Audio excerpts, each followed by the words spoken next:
Hello, everyone, and welcome to our second session of this week, the World Water Week Student Forum.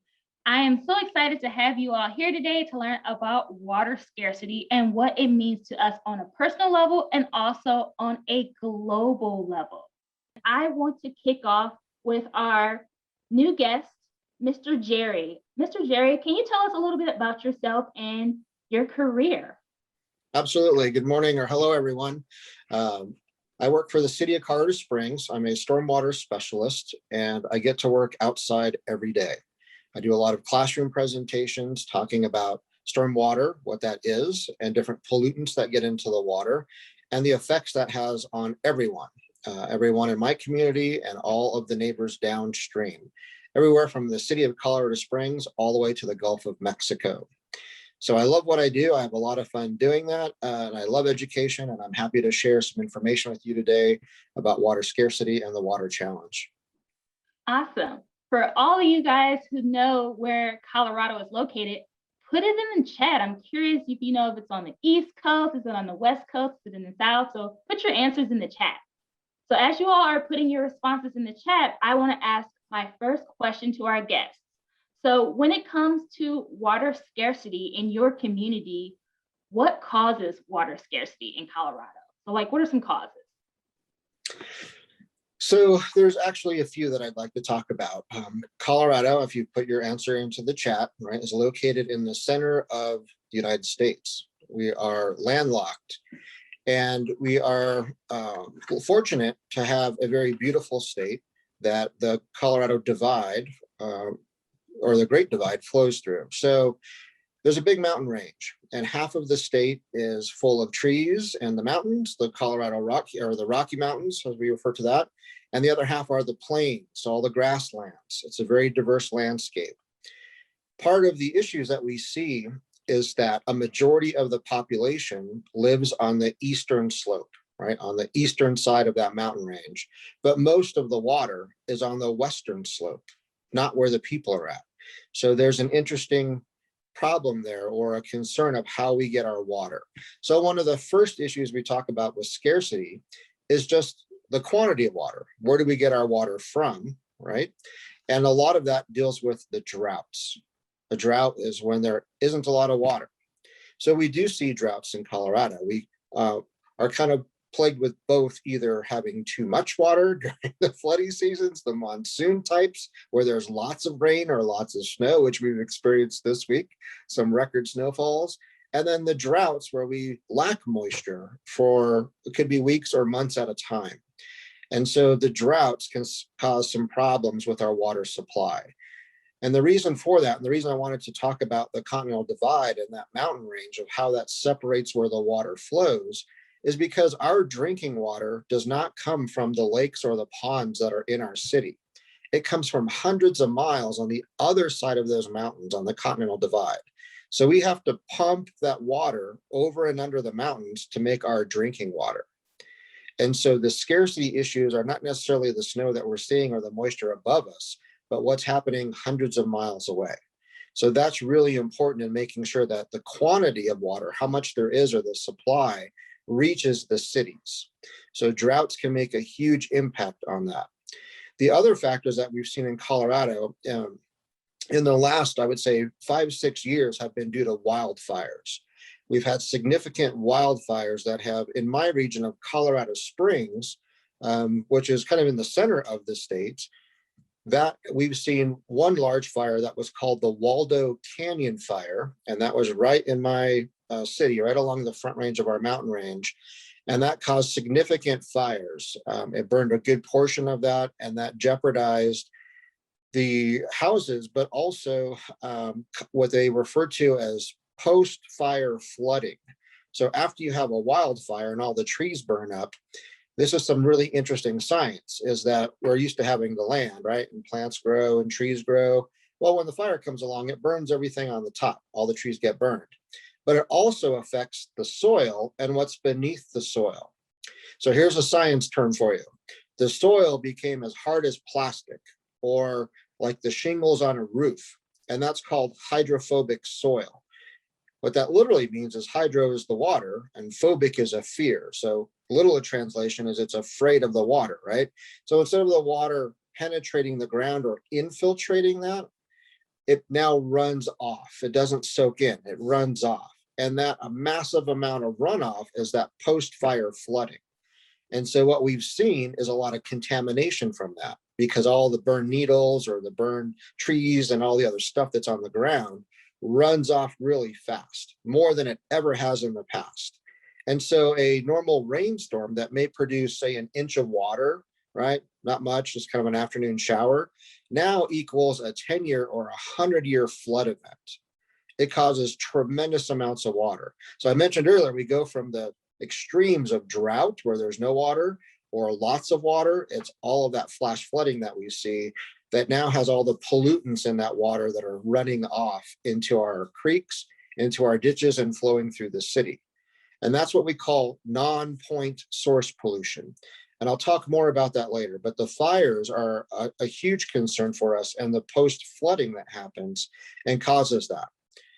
So another issue is pollution itself. That's a huge issue for scarcity. It's not necessarily in the quantity of water, but the quality.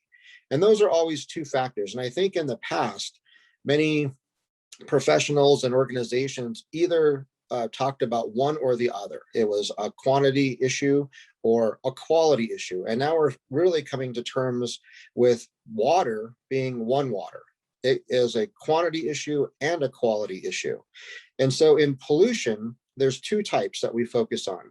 One is non-point source pollution, and that comes from many sources, many rooftops, many parking lots, many irresponsible citizens, right? That's non-point source pollution. The reason I mention that is because of non-point source pollution, they say that 55% of the streams and rivers in the US are polluted to the point where they don't support aquatic life. A majority of the water. So that's a huge factor because that becomes somebody's drinking water, right? So it's a quality issue. Within the non-point source pollution, some of the things that I've seen in my city that are issues are poop, right? We've got my poop emoji behind me. I talk about poop every day, all kinds of poop. It's gross, it's yucky, it stinks, right? But it's become a serious issue. Waste from humans has resulted in a lawsuit between my city, Colorado Springs, and the town to the south of us, Pueblo. And it's a very expensive lawsuit. The other issue is a term called E. coli. And E. coli is a bacteria found in poop, and that's found in all types of poop from all living creatures. There's E. coli. Some of those are worse than others, especially dogs. And I love dogs, I love my puppy, but the doggy poop contains lots of bacteria, and that contaminates the water or pollutes it, and that's causing lots of problems. The other type of pollution is point source pollution.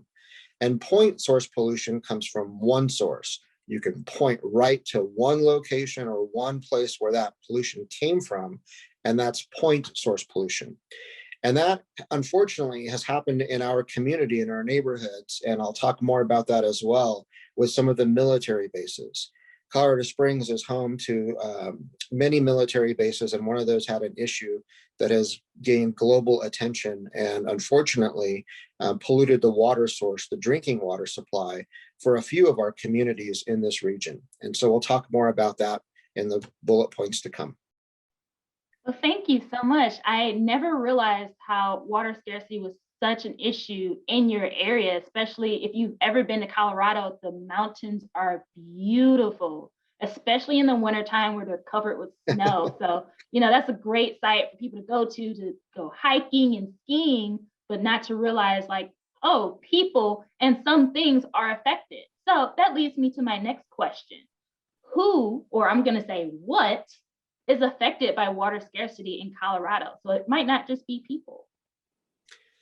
Absolutely. So I think that everyone and everything is affected by water scarcity. Obviously, we have to have water to grow the plants, right? And to grow the grass, to go to the park and play on. But it also comes to us as far as drinking water and to be able to shower and bathe and just do our day-to-day routines. So it affects everyone and everything. Specifically here in Colorado and more towards my neck of the woods in Colorado Springs and the communities around us, that scarcity can definitely affect the smaller towns, because smaller towns rely on drinking water in a few different forms or types. They utilize groundwater from wells, right? They're pumping the water from the ground and create their drinking water. And larger cities mostly rely on surface water, the water that flows out of reservoirs or lakes, and they create drinking water.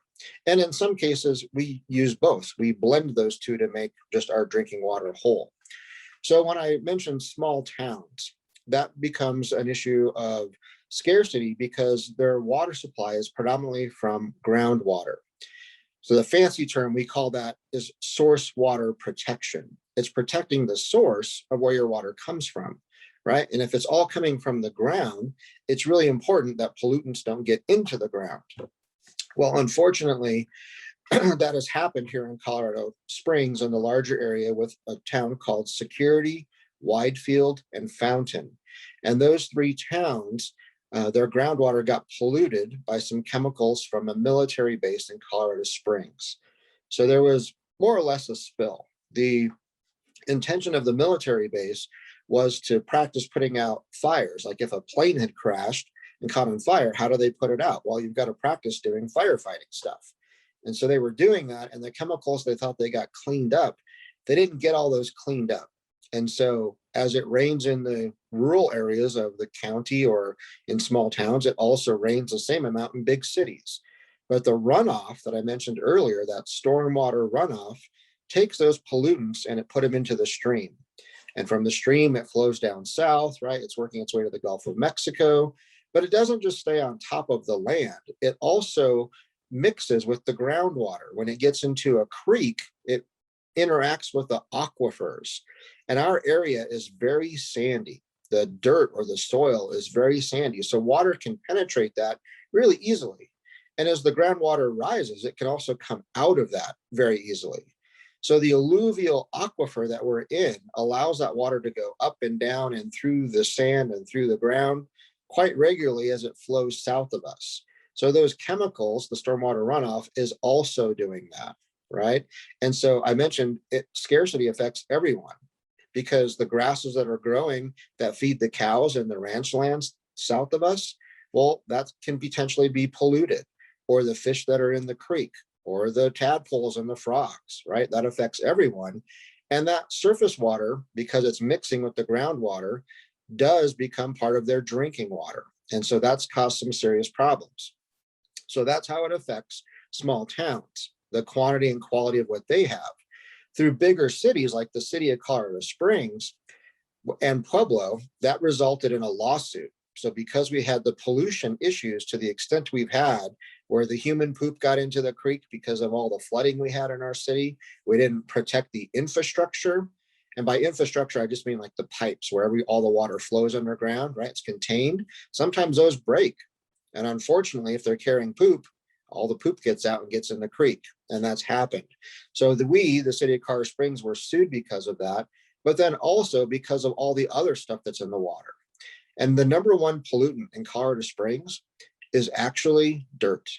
It's sediment, something that's natural, that's in every playground, right? It's in the park or in dirt roads. But we've allowed too much dirt or sediment to get into the creeks. So if you think about being a tadpole or a fish or a little duck, and you live in the creek, well, if that's full of mud, it's really hard to breathe, right? You can't get the oxygen you need through your gills. And so controlling pollution, whether that's natural pollution like dirt, sediment, or the other chemicals that we don't see, that can result in really, really expensive fines and lawsuits, which means as a taxpayer, your parents got to pay to get that fixed, which means you might hear them complain about the government, right? Or Big Brother having to pay the man. That's what they're talking about, is those taxes, because somebody has to pay for that. Infrastructure isn't free, right? We have to pay for the services that we receive and the quality of water. So it's really important. That can affect everyone, small towns, big towns, and everything else that's alive and breathing, and all the grasses that are growing, all the vegetation is affected by the quality of our water. What I like to say to summarize that is whatever's on the land ends up in the water. So we all have the opportunity to be good stewards of the land, to take care of it, to make good decisions, because whatever's on the land ends up in the water. Yeah, and you pointed out a lot of good things. And what I want our participants to do in the chat is, based off of hearing what's going on in Colorado, how can we identify solutions to protect bodies of water in our communities? Like, what can we do as young people? What can we do as adults to protect our water source? So put some of your ideas in the chat. I would love to hear your creativity and how we can educate our peers on water scarcity. So our last question for today, Jerry, based off of your experience and your involvement in your community, are there any policies or technology solutions that are used in Colorado to reduce water stress? Yes, absolutely. So in Colorado, and really throughout the country, I think that there are 3 levels of protecting or reducing those stresses, right, that can help. And the first one is at the federal government level. So you had civics classes and you learned about the federal government, right? So the federal government creates a couple different things. They created the Clean Water Act. And in that, there's a Clean Water and a Trash-Free Water Act. So that's really important to have a federal policy, because as you learned, the federal government, right, those laws kind of roll downhill to the state level. And at the state level, that's where myself as a stormwater employee, we have a permit that we have to comply to that meets the Clean Water Act. They're related. And then at the local level, that's where we get into some of the filtration of filtering out those chemicals that I mentioned, the firefighting foam. It's called the acronym for that big word, that chemical word, is PFAS. And that also has to comply with those other laws, but it's at the local level that those smaller towns are having to filter that out. And it's regulated by the state as well as the federal level. So all of those are tied in. The filtration systems they're using, for those that are interested in science, are really reverse osmosis and an ion exchange. Those are the 2 biggest technologies we have of what's actually working to reduce that. So we have policies, right? The rules we have to follow at all 3 levels, and then what they're actually doing. So one of the things that I'll mention about the filtration, right? We probably all have had filtered water. Either you've bought in a bottle of filtered water, or maybe you have a filtration system under your sink. Yeah, absolutely. Right? And we buy that or want that because it just tastes better than most tap waters. I'm fortunate because I live in Colorado. We're at the top of the Rocky Mountains. We are the first ones to use our drinking water. We're called a headwater state.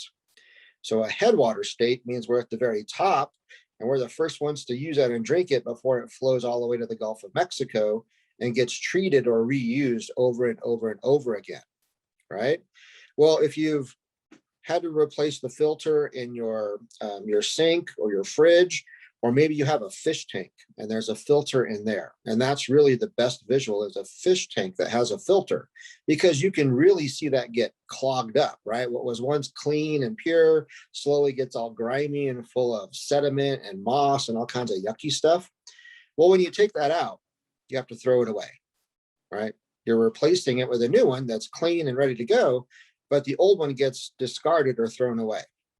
So the issue we're finding when we talk about scarcity is, where do we put those filters when they've collected chemicals that are bad for the environment? And you may have heard the term a forever chemical, right? A forever chemical lasts forever. There's no way to get rid of it. And so one of the things that has been tried, and I would say probably the most effective, is to incinerate it. We burn a lot of trash, we being society, right? But unfortunately, nothing ever goes away. We've just changed what was the water problem, that filter and the chemicals inside of it, to now being potentially in the air, right? And it comes back around because of the water cycle. So the issue we have are these filters that are now filled with the forever chemicals, like those PFASs. And although it's expensive to burn those, right, we don't know what else we can do. In the past, another technique with hazardous chemicals or hazardous waste has been to put it in a big steel drum and then bury it, or put it in a mountain in a big cave. Unfortunately, that's really expensive. So right now, one of the issues that we're seeing is the incineration is the preferred method. And the reason I want to bring that up is because it's very relevant to our time, the time we live in, of equality and justice. And unfortunately, most of those incinerators are in communities and neighborhoods where you have a lot of minorities. And so there's a significant social justice issue, which means that people are not treated fairly. It's not fair for us to take filters in pristine Rocky Mountains of Colorado and ship those somewhere else and have those discarded, right? They're burned, and the potential toxicity that's being created in another community of, less fortunate, that people that don't have a choice, that may not want the incinerator there. And so I wanted to bring that up because as we talk about scarcity of water, it affects so many other parts of our life. And it's really important to think about, how does this affect me, but how does it affect our neighbors downstream? Because we're all connected. I mentioned that in Colorado, the water that flows here, the raindrops we see, or the snow that's outside right now, that's going to flow all the way to the Gulf of Mexico because of our watershed. It's over 2,000 miles of creek. There's over 52, I think, communities that flow into that. It's a population of about 5 million people. So what we do matters, right? The choices that we make, they matter. Those little choices can make big differences at the end. It's a cumulative effect. So you can't just think about yourself. You can't just think about what's on your yard. You can't just think about what's in your creek. We are all connected. It all comes back. So be good environmental steward, learn more about water scarcity, learn more about what's going on and how you can take part in the challenge. I think you'll have some fun with that. I think there's a lot of great information and a really, really fun chance to do some real science. Well, thank you so much for your insight on what's going on in Colorado. And let's just thank Jerry, everyone in the chat, give him a thumbs up, a thank you. So let's introduce our next speaker. Before I introduce them, what do you all know about California? So put in the chat the first thing that comes to mind when you think about California. Is it your favorite sports team? Is it your favorite musician, your favorite movie? What is it? So put that in the chat. And as you're putting that in the chat, I want to introduce our next speaker, Mr. Selby. Hi, Mr. Selby. Can you introduce yourself? Yeah, my name is William Selby. I'm here in California. I've spent many years teaching at Santa Monica College in our earth science department there. And I even put a little book together, or a big book together, in a big project called Rediscovering the Golden State, which is a book about California, and water issues are very important in our project as well. Awesome. Well, thank you for introducing yourself, and let's jump right in. So today we talked a lot about water scarcity, and now we're going to focus on water scarcity in California specifically. So my first question to you is, what are the causes of water scarcity in California? Yeah, there are three big causes. The first one, hello everyone, by the way. Well, most of you probably know that California is famous for its sun. And we go through months where it doesn't ever rain in Southern California. I'm not kidding. We go through like 6 months at a time sometimes where we don't record a drop of rain in a rain bucket. And one of the reasons for that is, the reason for that really is, we live in a Mediterranean climate here. Mediterranean climate gets its wet season during the cool time of year, the winter and spring. And then we have a long drought season during the summer. So the first problem is a water distribution problem when it comes to the seasons. The second problem is a geographic distribution problem, okay?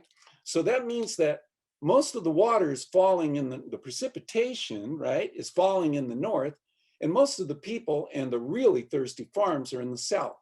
So we have to redistribute a lot of that water from north to south, and we have some of the largest water projects in the world to do that. Very expensive for us here. The third reason that we have a problem, I guess you could say, with water is climate change. Those seasons I just talked about have become far less reliable over the last several years, even a few decades. And the net result is we can't even rely on the winters and springs to bring us enough precipitation that we can then have the water that we're going to need to make it through the summer and the fall any longer. So those would be the big three. Awesome. Thank you so much for sharing. And one thing, I don't know if you all watch the news, but sometimes when I watch the news, I notice, oh, there's a fire in California, or, people have to move out their houses because of the fire. So, using water to take out those fires is also adding more stress to those communities. You're more than welcome to elaborate on that if you like.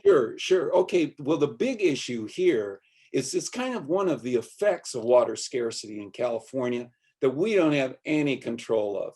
So the big problem here is that because of those long droughts that have occurred over years now, we're not talking about we have 1 year of drought. Sometimes we have 2 or 3 years of drought.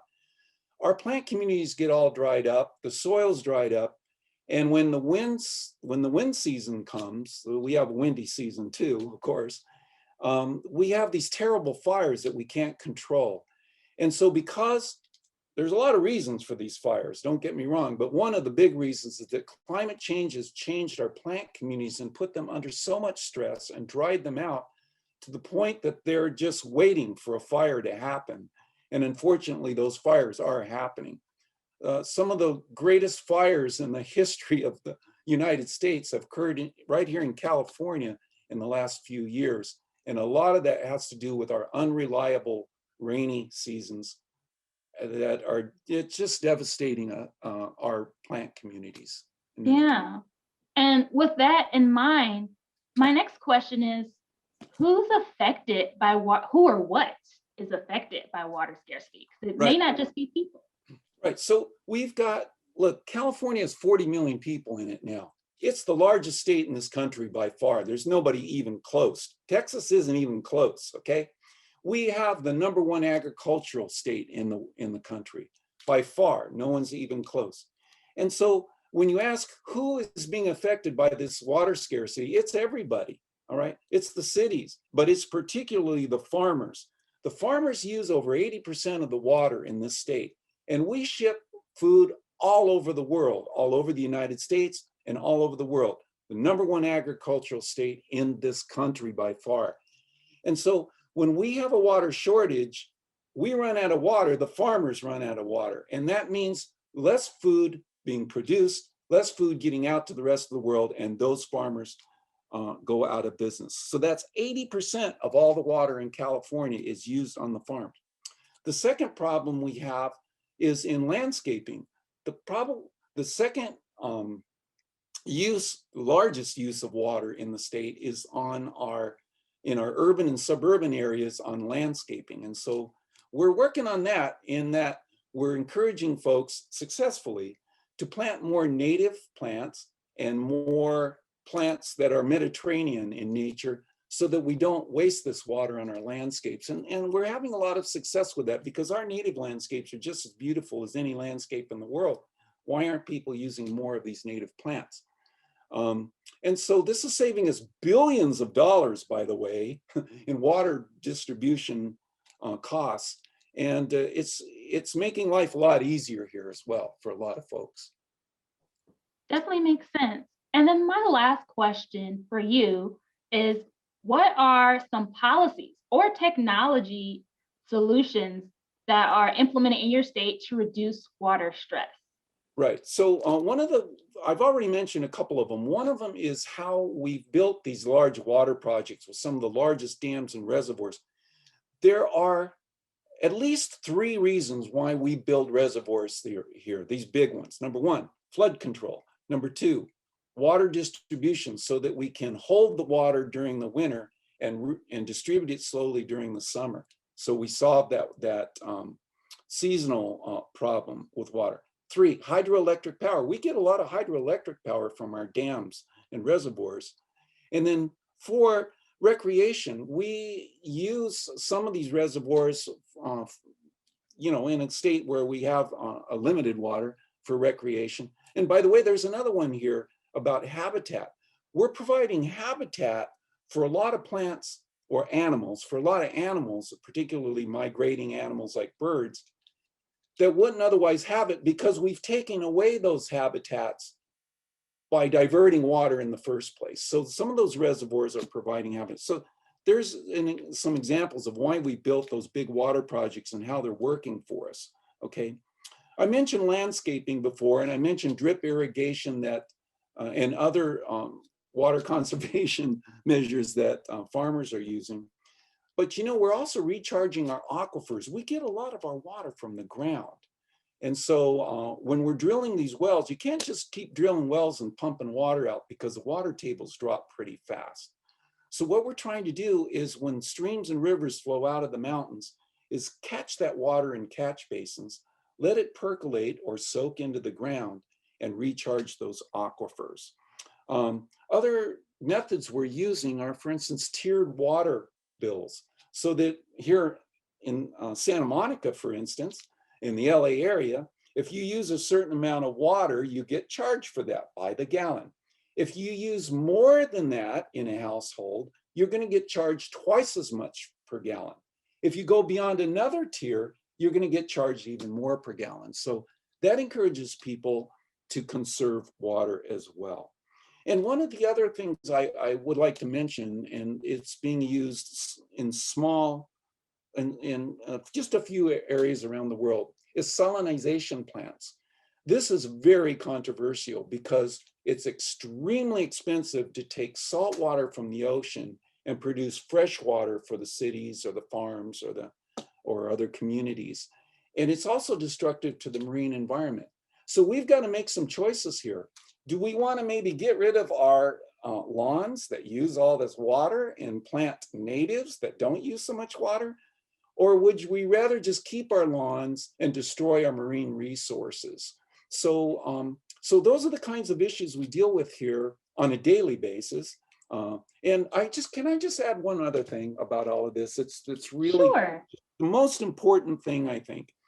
We in California, we're just as guilty as anybody else. We forget what's really important in life. What are the most important things you need for survival in this life? It's not buying stuff that you don't need or going to the mall or whatever it is. Fresh air is first, fresh water is second, food. You can't live without those things. You can't have a family, you can't have relationships, you can't do anything without those things, shelter and healthcare. Yeah. If you can have those things, and water is a big part of that, your life is going to be a lot more secure and you're going to be a lot happier person on this planet. And that's what we need to go back to, those basics. And a lot of the young folks out there, I think, understand that. And they need to help teach some of the older folks. Yeah. Get them back to the basics, back to their source. What do you really need in this life to be happy and to be secure? And I'm so happy that you all are working on this problem. Water's a big one. So our next speaker today is Harold Manrique. And please take a moment to tell us where you're from, Harold, and what do you do as a professional? Hello, everybody. I am from Puerto Rico, a small island in the Caribbean, and I work for the San Juan Bay Estuary program as a water quality coordinator. Awesome. Well, thank you for joining us today. Well, as you all know, we've been talking about water scarcity, and we had the opportunity to listen to several speakers. So as we dive into specific water scarcity issues in Puerto Rico, my first question for you, Mr. Harold, is what are the causes of water scarcity in your region? All right, so in order to answer that, we need to know about a little bit about Puerto Rico, right? So when you think about tropical island, every time you think about its beaches and sand and everything is sunny, right? But actually, the smaller the island, the less fresh water are we gonna have. Some island doesn't even have rivers and some island doesn't have lakes. Puerto Rico has a lot of rivers, so you're welcome here to be here and have fun at the rivers, but we don't have lakes. We actually have reservoirs, which are man-made lakes. And we made them because we need to collect water, right? We need to drink water. So we create these artificial lakes that we call reservoirs. And that's where the place where we put our machinery to pick up water, treat it, and then purify it. So we depend on those lakes and we need to take care of them. And through the years, we haven't made that much of a good work with that, because right now the main reservoir, which is located at the capital, San Juan, has a lot of sediment on it. So it's collecting less water. And if you take a picture of it, you're gonna see that it's completely green because there's a lot of plants growing around the area because of runoff that is coming from the surrounding mountains. So that makes a scarcity of water, especially during the less rainy months, which are right now, like as we speak right now, we are on a moderate drought. Maybe in a few months, maybe we're gonna have to take care of some water issues here because we may be cut it off at some point, right? This all started a few years ago in 2015. When we have almost half a year without water here on the island. We're blaming, for example, stuff like climate change and changes in rain patterns and stuff like that. So yeah, we need to take care of these reservoirs. We need to restore them. We need to restore the mountains that surround them. We need to take better care of them because it's one of the main water sources here in the island. Thank you so much for sharing. And with that being said, my next question is, who is affected by water scarcity in Puerto Rico? So this reservoir, like the biggest one, which is in San Juan, is giving water to more than half of the population in Puerto Rico. So 2015, almost everybody got out of water, at least at some point, maybe a few hours in the day, they will cut the water every 2 days in the week and stuff like that. So almost everybody suffer from this drought. We do have another option, because could you imagine serving more than 1 million people from one reservoir? So we need to move all the way to the west part of the island with a really big pipe to another reservoir so we can take water from there, but it still wasn't enough. So when dry periods come in, and honestly, like the whole island is completely affected by it. All right. And my last question is, what suggestions do you have for people in your community and even our audience watching to reduce their water stress? All right, so there's a lot. So there are, like, for example, at the upscale, like governmental management, we need to manage better our reservoirs. For example, the surrounding areas of the reservoirs. We need to plant more trees. We need to stop the sediment that when it rains, water runoff onto the lake, and it's bringing all sediments or nutrients. Maybe there's a little bit of agriculture in the area and stuff like that, and that is affecting our lake. We can dredge and remove the sediment. What's the point if then in the next years it's gonna keep raining, it's gonna be pulling sediment in, and it's gonna keep affecting the area. So we need to take care of the surrounding areas of our reservoirs. But we can do our part in our homes also. We need to check if all our appliances doesn't have any water leaks. We can take use of, for example, rainwater. We can use rainwater to clean. We can use rainwater for the toilet. We can use rainwater for storage. And we can also help the government whenever you see like a pipe throwing water over some creek or over the street. That can either be fresh water or that can either be sanitary. So it's important to contact the authorities whenever you see this, because here in Puerto Rico, we lost a lot of water in that way. I mean, there are studies that say we have a lot of water here in Puerto Rico. Don't get me wrong, we have a lot. We are not only surrounded by a lot of marine water, but we do have a lot of water, and it rains a lot. We are in the tropics, hurricanes come in, getting a lot of water, so we do have a lot. We need to improve the way that we catch the water, and that's an important part of it. And we need to improve the way that we don't lose water. But we can do our part at home. We can be better at saving water, going to the bath and taking less minutes on it, and we can do our part. So because if our reservoirs are not collecting enough water, maybe we can stop using water, so we can stop using less water, so the reservoir doesn't get dried as fast as it should have been. Thank you so much. And I do want to add, for all those who are watching, who are thinking about ways to protect their bodies of water. For example, our partner, Harold, and the San Juan Estuary, they do projects with young folks to not only educate them on water quality, but also how to reduce water scarcity in their area. So again, I hope you all feel inspired to take action and also reach out to your community partners to learn more about what's going on. So thank you again, everyone. Give Harold a thumbs up in the chat and tell him thank you for joining us today. Thank you.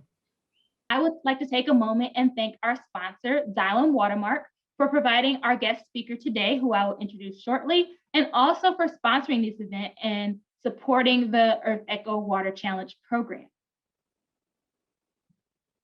Today, we are going to have our Xylem guest speaker, Mr. Kumar. He's going to briefly introduce himself and his role in Xylem.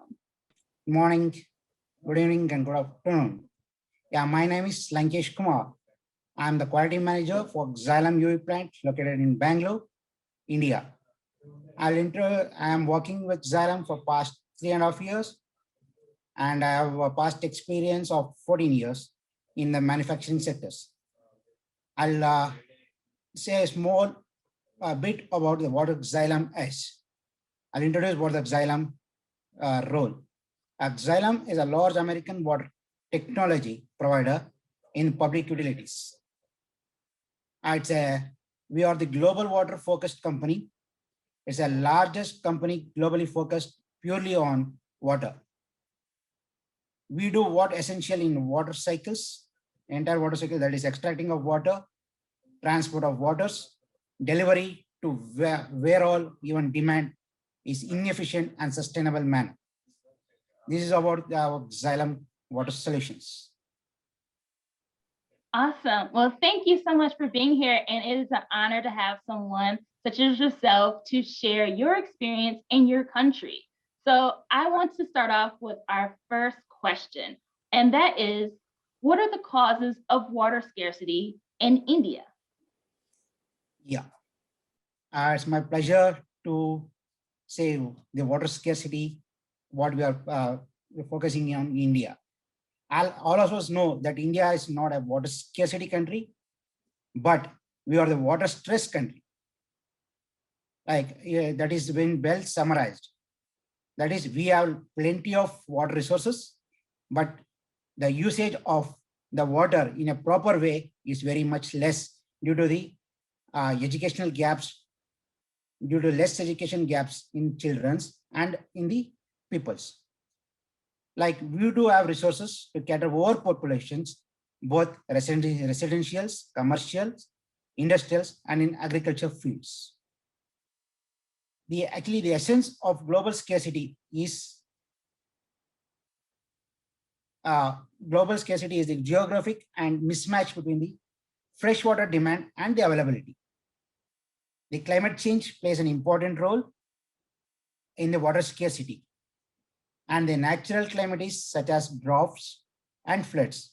As we know, in India, we have in Chennai, in south of India, Chennai has been affected from floods and droughts. This had happened due to the climatic changes, since all the wetlands has been converted to the dry lands, that due to the industrializations and more construction of apartments and for more populations and increased human consumptions. Like due to the more populations, the water consumption is more, and there is a lack of fresh water. Yeah. And next is the overuse and the wastage of water. More water is being wasted. What is the recycled? There is no recycled water system, wastewater system, so that the more water has been wasted. And overuse of aquifers, and its consequent slow consumptions. Yeah, you mentioned a lot of great things. So I really want to reiterate, like you mentioned, the cause of water scarcity. You said industry, you said agriculture. You also mentioned that there's no recycling water system. So that is good information to know. Is there anything else you want to add to that? Yeah, I want to add the agriculture. Like in agriculture, we consume more water than the other resources. Like in agriculture field, due to the lack of irrigation system, better irrigation system, that is the supply of water to lands or crops to help the growth. It is not in a proper or innovative way. Like this is the water which should be consumed in the agricultural land. This is the amount of water that will be restricted now, so that the agriculture or the water wastages in agricultural land that can be prevented. And more of plantations of trees, instead of cutting off the trees and making as the apartments and all, that can be prevented to water scarcity. Makes sense. My next question is, who is affected by water scarcity in your region? Yeah, main thing is that, as we go on for the global, like 2/3 of the global population, that is 4 billion people, live under the conditions of severe water scarcity. As we all know, that at least 1 month of the year, from in a year, 1 month, the population will be affected by water scarcity. Like 500 million of people in the world face more severe water scarcity all year round. Half of the world's largest cities experience water scarcity. As in India, we can see the more affected peoples are because of, as I introduced the causes in that is the agriculture consumes. Agriculture consumes more water, and due to the lack of irrigation systems in the agriculture, more water is being wasted. And due to this, more peoples have been affected due to water scarcity. Like that water, if it is being used in a better and proper way, and like smart cities, development of smart cities, like reuse of waters, recycle of water, or reuse of wastewater, or rainwater harvesting. This all helps in decreasing the water scarcity. And the peoples who have been not well educated, they don't know how to use the water, and how to use the fresh water, or what are the essentials of water to be utilized. These are the main peoples will be affected. Yeah, and I really appreciate you shining light on agriculture and their irrigation system. So how water is distributed to those crops, so finding those solutions is really important, which leads me to my next question. Are there any, go ahead, sorry. Yeah, I'll be saying about the irrigation process. Like we have the different irrigations, like sprinkle irrigations, surface irrigation, drip irrigations, sub irrigation, and manual irrigations. If we follow these types of irrigation process in the agriculture field, then more water consumption will be reduced. Like sprinkler, if you use in agricultural land, the water should be used in the agricultural land, the same, the volume of water will be reduced. Yeah. And sub irrigation, and as I said, the surface irrigation, like drip irrigation and surface irrigations, these also helps more in reducing the water scarcity. Yeah, well, thank you so much for sharing. And this leads to my last question is, are there any policies or technologies in India right now that is reducing the water stress? Now the people are aware and becoming educated, and they knew that water sources is very important for their daily life. And the more technologies have been improved, like first is the rainwater harvesting system is introduced in India, and recycled wastewater that also reduce the scarcity and ease pressures on groundwater and other natural water bodies. Groundwater recharge that allows the water moving from surface water to the groundwater is a well-known process to prevent the water scarcity. This is the one technology or innovative culture which has been implemented in India. And secondly is the wastewater reuse. As we know that consumption of fresh water is very important in healthy living. developing water filtration systems. It's one thing to have the access to water that is safe to drink.